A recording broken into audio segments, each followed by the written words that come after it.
हम तो अपने से भाग रहे हैं और भागते भागते हम रास्ते में जो भी मिलता है उससे पूछते चलते हैं, आत्मज्ञान का कोई रास्ता है? अपने से भाग रहे हैं और आत्मज्ञान को उपलब्ध होना चाहिए। ये दोनों बातें अत्यंत मूढ़तापूर्ण हैं। ये दोनों बातें इतनी विरोधी हैं कि इससे बड़ा और कोई विरोध, इससे बड़ा और कोई कंट्राडिक्शन नहीं हो सकता। पूछें अपने से, कहीं मैं अपने से भाग तो नहीं रहा हूं? हम सब भाग रहे। भागने के हमने बहुत से रास्ते ईजाद कर लिए। कोई भी आदमी ठीक अपने आमने सामने नहीं होना चाहता, आंख चुराता है अपने से, और इस आंख चुराने के लिए जो उपाय करता है वो ये कि जो वो नहीं है वही अपने को समझ लेता है। हिंसक व्यक्ति अपने को अहिंसक समझ लेता है, अधार्मिक व्यक्ति अपने को धार्मिक समझ लेता है, ताकि जो अधार्मिकता है वो दिखाई ना पड़े, वो आमने सामने ना आ जाए।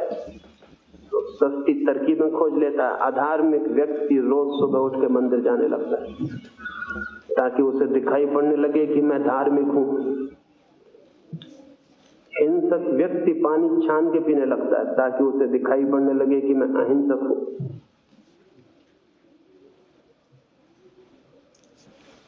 कामुकता से भरा हुआ व्यक्ति ब्रह्मचर्य के व्रत ले लेता है ताकि उसे दिखाई पड़ने लगे कि मैं काम और सेक्स से मुक्त हूं। हम जो हैं उससे विरोधी वस्त्र अपने ऊपर ओढ़ लेते हैं। हम जो हैं उससे ठीक उल्टी शक्ल, उससे ठीक उल्टे मुखौटे, उससे ठीक उल्टे वस्त्र हम अपने ऊपर ढांक लेते हैं ताकि दिखाई ना पड़े, ताकि दूसरों की आंखों में तो हम छिप ही जाएं, अपनी आंखों में भी छिप जाएं। एक धोखा चल रहा है, दूसरे के साथ नहीं, अपने साथ। दूसरों के धोखे हमें दिखाई पड़ जाते हैं, लेकिन खुद जो हम अपने को धोखा दे रहे हैं वो दिखाई नहीं पड़ता। मैंने सुना है एक स्कूल में सुबह ही सुबह इस स्कूल का इंस्पेक्टर निरीक्षण करने को आ गया था। वो पहली ही कक्षा में जो उसके सामने पड़ी उसके भीतर गया और उसने जाके तख्ते पर एक सवाल लिखा और विद्यार्थियों से कहा कि तुम में से जो भी 3 विद्यार्थी इस कक्षा में सर्वाधिक कुशल हों वे खड़े हो जाएं और एक के बाद एक आके सवाल को हल करें। आकस्मिक निरीक्षण करने वो स्कूल में आया था। एक विद्यार्थी उठा जो कक्षा में प्रथम था, उसने आके बोर्ड पर सवाल किया, ठीक सवाल किया था, लौट के अपनी जगह जाके बैठ गया। दूसरा विद्यार्थी उठा जो कक्षा में द्वितीय था, उसने भी आगे सवाल किया और अपनी जगह जाके बैठ गया। फिर तीसरा विद्यार्थी उठा, लेकिन तीसरा थोड़ा झिझकते हुए बोर्ड के पास आया और सवाल जैसे ही हल करने को था, उस इंस्पेक्टर ने गौर से देखा तो पाया ये तो वही विद्यार्थी है जो पहले भी आया था, पहले बार जो आया था ये वही है। उसने उसका हाथ पकड़ा और कहा तुम मुझे धोखा दे रहे हो, तुम तो पहली दफा आके सवाल हल कर चुके हो, तीसरा विद्यार्थी कहाँ है? उस विद्यार्थी ने कहा माफ करिए, तीसरा विद्यार्थी आज मौजूद नहीं है, वो क्रिकेट का खेल देखने गया हुआ है और मुझसे कह गया है कि मेरी जगह कोई भी काम हो तो तुम कर देना। इंस्पेक्टर तो आग बबूला हो गया, उसने कहा ये क्या बात है? क्या तुम दूसरे की जगह परीक्षा दोगे? क्या तुम दूसरे की जगह सवाल करोगे? ये मैंने कभी आज तक सुना ही नहीं। हद धोखा चल रहा है। उसने विद्यार्थी को डांटा और कुछ नैतिक शिक्षाओं का उपदेश दिया। ऐसा मौका मिल जाए तो शिक्षा कोई भी देता है, छोड़ता नहीं। और उस विद्यार्थी को डांटने के बाद वो शिक्षक की तरफ मुड़ा जो बोर्ड के पास खड़ा हुआ था और उससे कहा महाशय मैं तो अपरिचित हूं, लेकिन आप तो इस कक्षा से भली भांति परिचित, आप भी खड़े देखते रहे कि ये विद्यार्थी धोखा दे रहा है और आपने मुझसे कुछ कहा नहीं। तो शिक्षक ने आंख नीचे की और कहा महानुभाव मैं भी इन्हें पहचानता नहीं। तो इंस्पेक्टर तो हैरान हो गया, उसने कहा आप इस कक्षा के शिक्षक हैं और पहचानते नहीं? उसने कहा असल बात यह है कि इस कक्षा का शिक्षक क्रिकेट का खेल देखने चला गया और वो मुझसे कह गया है कि जरा मैं उसकी क्लास देख लूं, मैं इस कक्षा का शिक्षक नहीं हूं। तब तो बात और भी बिगड़ गई और इंस्पेक्टर की आंखों से आग निकलने लगी और वो पैर पटकने लगा और चिल्लाने लगा। उसने कहा, तो हद हो गई, ये तो धोखे की हद हो गई। विद्यार्थी धोखा दे तो दे, आप शिक्षक होके भी धोखा दे रहे हैं। और उसने शिक्षक को भी कुछ उपदेश की बातें कही। अंत में जब वो चलने लगा तब उसने कहा, बच्चों, और शिक्षक को कहा, मां से आप भगवान को धन्यवाद दीजिए, नहीं तो आपकी जिंदगी खराब हो जाती, नौकरी पर आंच आ जाती। वो तो अच्छा हुआ कि असली इंस्पेक्टर क्रिकेट का खेल देखने गया, मैं तो उसका दोस्त हूं जो उसकी जगह निरीक्षण करने आ गया। ये हमें हंसने जैसी बात मालूम होती, लेकिन जिंदगी ने ऐसे ही रास्ते पकड़ लिए हैं जहां सब धोखा हो गया, जहां हम सब किसी और की जगह खड़े हुए मालूम हो रहे हैं, जहां हम सब किसी और के चेहरे लगाए हुए हैं, जहां हम सब किसी और के कपड़े पहने हुए हैं, जहां हम सब वहां नहीं है जो हम हैं, बल्कि कहीं और कुछ और दिखलाई दे रहे हैं, दिखलाई देने की कोशिश कर रहे हैं। और इस सारे धोखे में किसी और का नुकसान होता हो या न होता हो, एक बात निश्चित हो जाती है, स्वयं से परिचित होने के सारे रास्ते बंद हो जाते हैं। क्योंकि इस निरंतर धोखाधड़ी में हम ये भूल ही जाते हैं कि हम कौन हैं, वस्तुतः हम कौन हैं। अपने को पहचानने के लिए जो झूठे वस्त्र हमने पहन रखे हैं और झूठी शक्लें बना रखी हैं, उन शक्लों को और वस्त्रों को उतार देना अत्यंत आवश्यक है। इसे ही मैं तपश्चर्या कहता हूं। जो अभिनय हमने ओढ़ रखे हैं उनको अलग कर देना ही तपश्चर्या है। वस्त्र छोड़ के नग्न खड़ा हो जाना बहुत आसान है, लेकिन मन पर और व्यक्तित्व के जो हमने वस्त्र ओढ़ रखे हैं उनको छोड़ के नग्न होना बहुत कठिन है। वही कठिनाई है मनुष्य के आत्मज्ञान के मार्ग पर, वही कठिनाई है उसके चित्त के पूरे उद्घाटन में। सोचें और हम देखें कि हम जो दूसरों को दिखला रहे हैं कि हम हैं, वो हम हैं।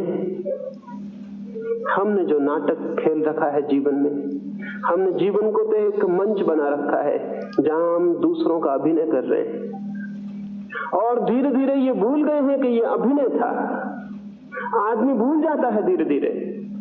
बर्ट्रैंड रसल ने एक संस्मरण लिखा है और लिखा है, एक दिन सुबह में अपने द्वार के बाहर बैठा हुआ था और एक आदमी आया और उसने कहा, महाशय आप बड़ी कठिन किताबें लिखते हैं। खैर आपकी ज्यादा किताबें तो मैंने पढ़ी नहीं, लेकिन एक किताब मैंने पढ़ी जिसमें मुझे कुछ भी समझ में नहीं आया। एक वाक्य भर मेरी समझ में आया और वो वाक्य एकदम गलत है। जो समझ में आया है वो एकदम गलत है, झूठ है वो बात। बर्ट्रैंड रसल ने कहा, कौन सा वो वाक्य है जो आपकी समझ में आया और क्या भूल है उसमें? उस आदमी ने कहा, आपने लिखा है सीजर इज डेड, सीजर मर चुका है। यही मेरी समझ में आया और ये बिल्कुल झूठ, ये बात अफवाह है। बर्ट्रैंड रसल तो हैरान हो गए, सीजर को मरे तो सैकड़ों वर्ष हो चुके। उन्होंने पूछा कि आपके पास क्या प्रमाण है कि ये बात गलत है? तो उस आदमी ने कहा, मैं खुद सीजर हूं। बर्ट्रैंड रसल ने उस आदमी से और बातचीत करनी उचित न समझी। उसे नमस्कार किया और कहा, माफ करिए, नए संस्करण में मैं सुधार कर लूंगा।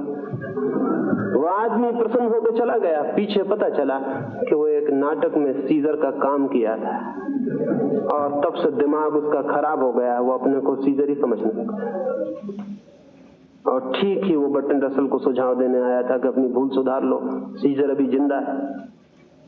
ये आदमी पागल मालूम होता है। हम लोग किस भांति के लोग हैं। लेकिन एक पति अपनी पत्नी के सामने प्रेम का अभिनय करता है कि मैं तुम्हें प्रेम करता हूं और धीरे धीरे भूल जाता है कि यह अभिनय था। एक बेटा अपने बाप के सामने आदर का अभिनय करता है कि मैं तुम्हें आदर करता हूं और धीरे धीरे भूल जाता है कि यह अभिनय था। एक मित्र के सामने अभिनय करता है कि मैं प्राण दे दूंगा तुम्हारे लिए और भूल जाता है कि ये अच्छी बातचीत थी, कविता थी, ये जिंदगी नहीं थी, ये सच्चाई नहीं थी। और इस बात को याद रख लेता है कि मैं उन मित्रों में से हूं जो जान दे देगा, लेकिन न तो हमारा प्रेम सच्चा है, न हमारी मित्रता सच्ची, न हमारा आदर सच्चा है। अगर हमारा प्रेम सच्चा होता, हमारी मित्रता सच्ची होती, हमारा आदर सच्चा होता, तो ये सड़ी गली और कुरूप दुनिया हम पैदा करते जो हमने पैदा की।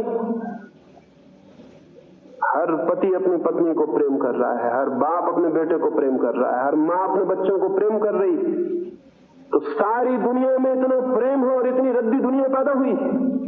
इतने प्रेम से इतनी रद्दी दुनिया पैदा हो सकती थी, इतनी कुरूप, इतनी घृणित ये दुनिया हमारे सब, अगर प्रेम सच्चा होता तो उससे पैदा हो सकती थी। 3000 वर्षों में 15,000 युद्ध हमने लड़े। 3000 वर्षों में 15,000 युद्ध हमें लड़ने पड़ते। 3000 वर्षों में 15,000 युद्ध किस बात की खबर देते हैं? हमारे भीतर प्रेम है या कि घृणा? हमारे भीतर आदर है या कि अपमान? हमारे भीतर मित्रता है या शत्रुता है?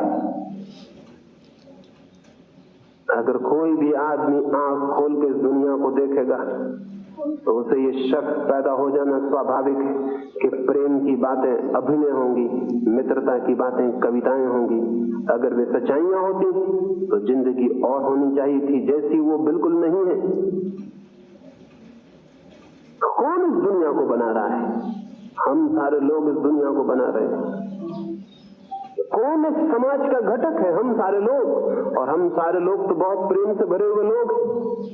तो फिर इस दुनिया में ये अप्रेम और घृणा और हिंसा कहां से आ जाती?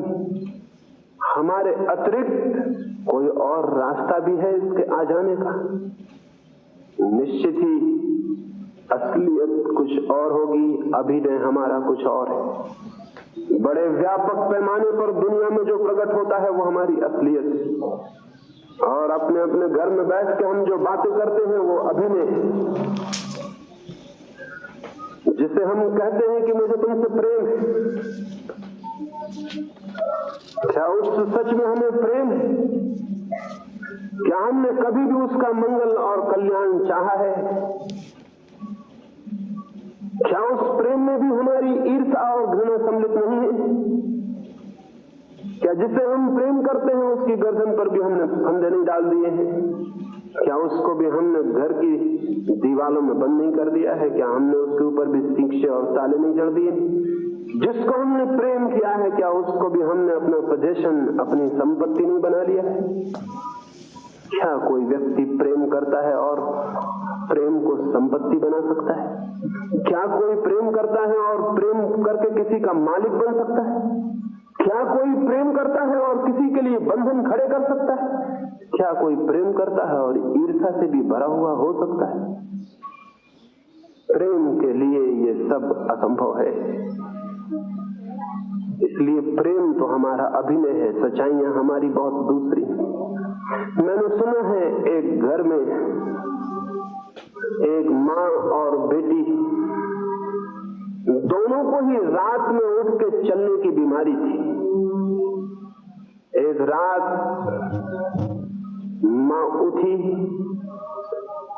और अपने मकान के पीछे बगिया में चली गई। आधी रात होगी, उसके पीछे ही उसकी लड़की भी उठी और बगिया में चली गई। माँ ने लड़की को देखते ही कहा, वो नींद में थी, लड़की को देखते ही उसका चित्त क्रोध और ईर्ष्या से भर गया और उसने कहा, इस दुष्ट के कारण ही मेरा सारा यौवन नष्ट हो गया, इसी ने मेरी सारी जवानी छीन ली, मन होता है इसकी गर्दन दबा दूं। और उस लड़की ने उस बूढ़ी को देखते ही कहा, वो भी नींद में थी, कि इस बूढ़ी औरत के कारण ही मेरा जीवन एक कष्ट और कारागृह बन गया है, मेरी हर खुशी में ये बाधा बन गई। परमात्मा करे ये उठ जाए तो मेरे रास्ते के सारे कांटे दूर हो जाएं। लेकिन ये बातें दोनों ने नींद में कही थी, क्योंकि जाग के तो सच्ची बातें कोई भी कहता नहीं। तभी मुर्गे ने बांग दी और उन दोनों की नींद खुल गई। और उस लड़की ने अपनी माँ को देखा जाग के और कहा, माँ इस सर्दी में तुम बाहर और साल भी भीतर छोड़ आई, अगर सर्दी लग जाए तो। और उस माँ ने कहा, बेटी तू इतनी जल्दी उठाई, चल वापस सो जा, अभी तो 2 घंटे हैं। फिर जल्दी उठाती इसलिए तो दिन भर थकान मालूम पड़ती। वे एक दूसरे के गले में हाथ डाल के घर में वापस लौट गई और सो गई। नींद में उन्होंने जो कहा था वो, और जाग के उन्होंने जो कहा वो, इन दोनों में तो जमीन आसमान का फर्क है।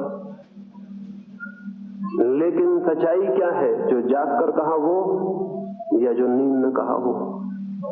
नींद में तो झूठ बोलने का कोई कारण ही न था, जागने में झूठ बोलने के कारण है, क्योंकि जागने में सब सोच विचार आ गया कि क्या कहना ठीक है और क्या नहीं। और जागने में ख्याल आ गया कि कौन माँ है और कौन बेटी, और जागने में सारा शिष्टाचार, और जागने में सारी बातें ख्याल में आ गई, और उन ख्याल में आई हुई बातों से जो पैदा हुआ वो झूठा है, वो अभिनय है। नींद में तो सच्चाइयां खुल गई थी। आदमी की सच्चाइयां उसके सपनों में ज्यादा खुल जाती हैं बजाय उसके जागने के। और एक आदमी अगर नशा करके खड़ा हो जाए तो ज्यादा सच्चाई से वही होता है जो वो है।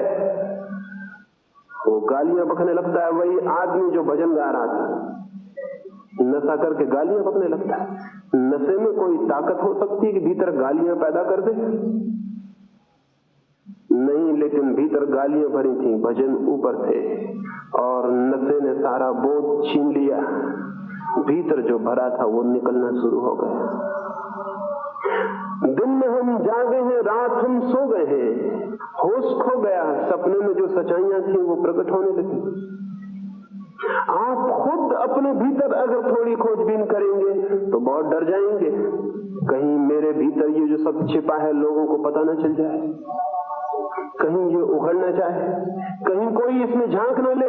इसलिए जो हमारे भीतर छिपा है हम उसके ऊपर दीवाल पर दीवालें खड़ी करते चले जाते हैं ताकि उसका किसी को पता न लगे, ताकि वो छिपा रहे, ताकि कोई उसमें झांक न ले। हमारा निकटतम मित्र भी हमारा इतना निकट नहीं होता कि हम उसे अपने भीतर झांकने दें। और तब धीरे धीरे डर से और भय से हम भी अपने भीतर झांकना बंद कर देते हैं। और फिर हम पूछते हैं आत्मज्ञान कैसे हो, सत्य कैसे मिले, परमात्मा के दर्शन कैसे हों? जो अपने ही दर्शन करने को राजी नहीं है वो और किस सत्य के दर्शन करने की आकांक्षा कर सकता है? या उसकी आकांक्षा में कितनी सच्चाई हो सकती, कितनी उत्कंठा हो सकती? मनुष्य के समक्ष मनुष्य का मन जैसा है, क्रोध, हिंसा और ईर्ष्या जो कुछ भी है उसे बहुत सरलता से वैसा ही जानना जरूरी है। सारे वस्त्र ओढ़े हुए उतार देने जरूरी है, नग्न चित्त के समक्ष खड़ा होना जरूरी है। ये तो पहली बात है कि हम अपने से बचना बंद कर दें।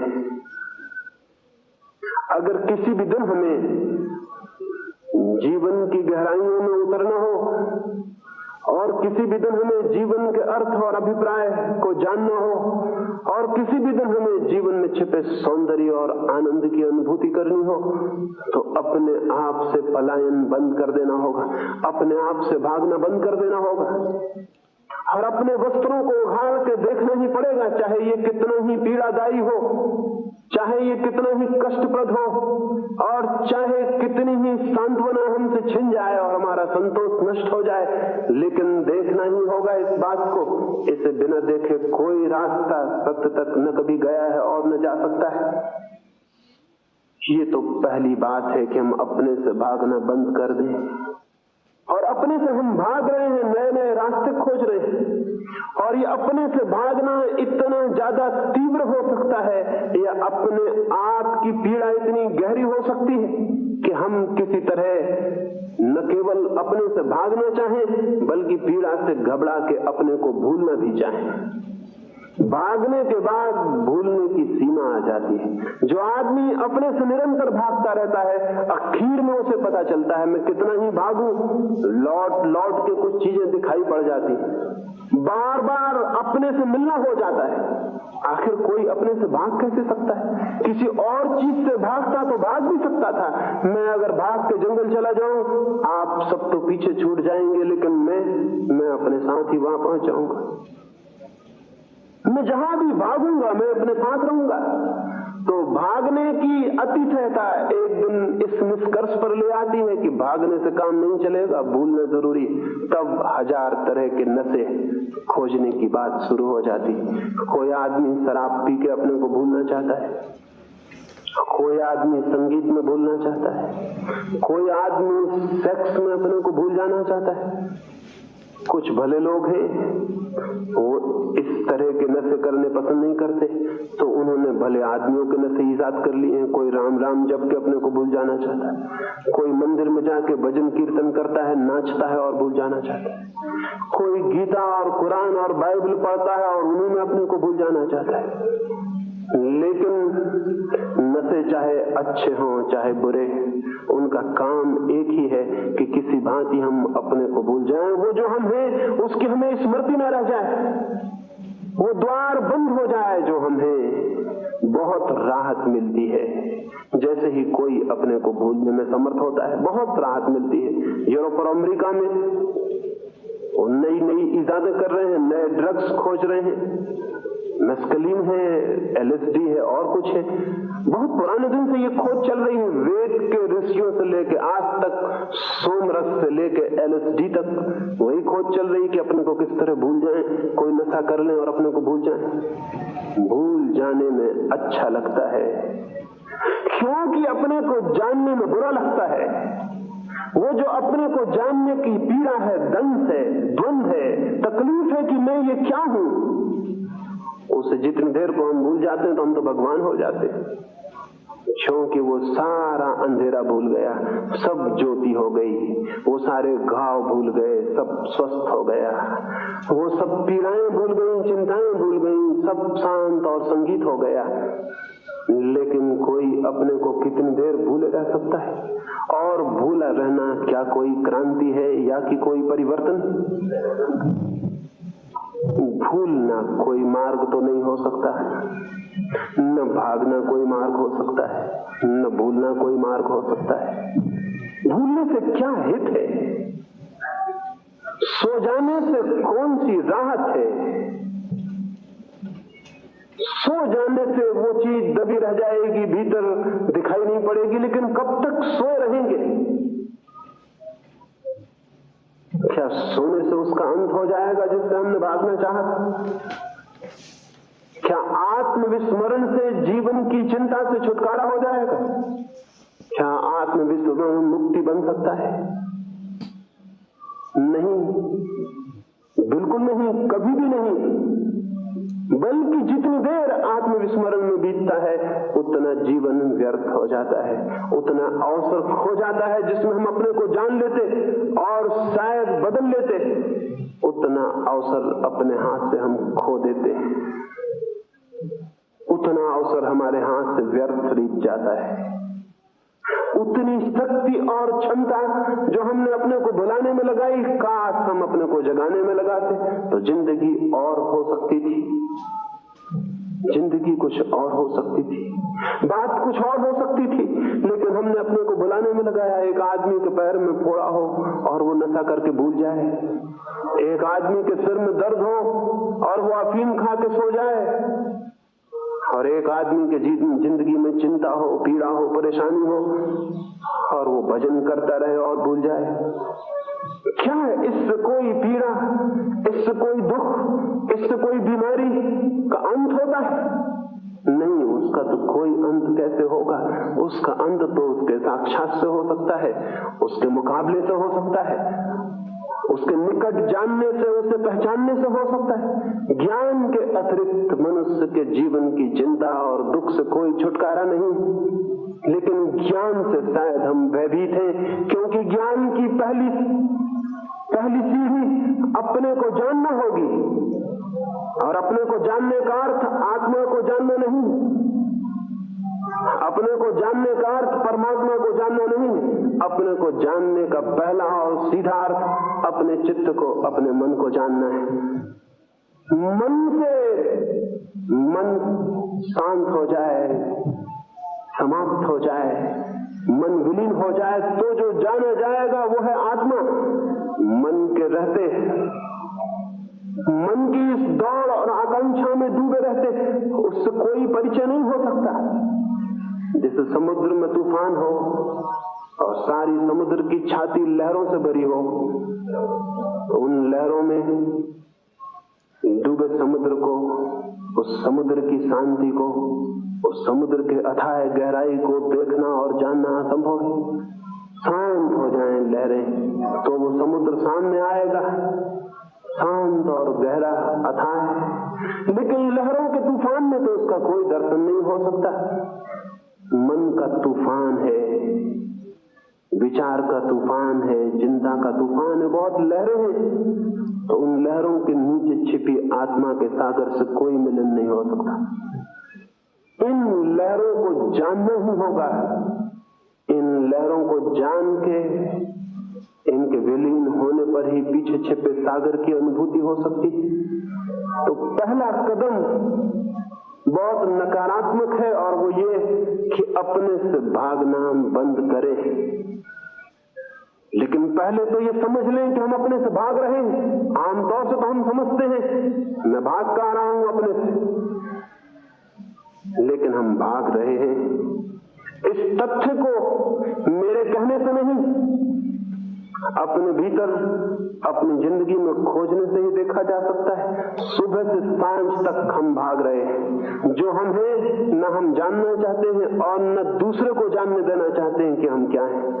और हम रोज रोज नई तस्वीरें और रोज रोज नए चित्र गढ़ लेते हैं और नए कपड़े बना लेते हैं और भरते जाते हैं, कपड़ों से डूबते जाते हैं, धीरे धीरे खो जाते हैं, कपड़े ही रह जाते हैं और हमारा कोई पता नहीं रह जाता कि हम कहाँ हैं। अगर हमारे कपड़े कोई छीन ले एकदम तो शायद हम पहचान भी न पाए कि हम कौन, हम क्या हैं। जो बातें हमने दूसरों को दिखाई हैं अगर हमारी सारी पोंछ दी जाए, छीन ली जाए, तो हम नग्न खड़े रह जाएं और पहचानना मुश्किल हो जाए कि मैं कौन हूं।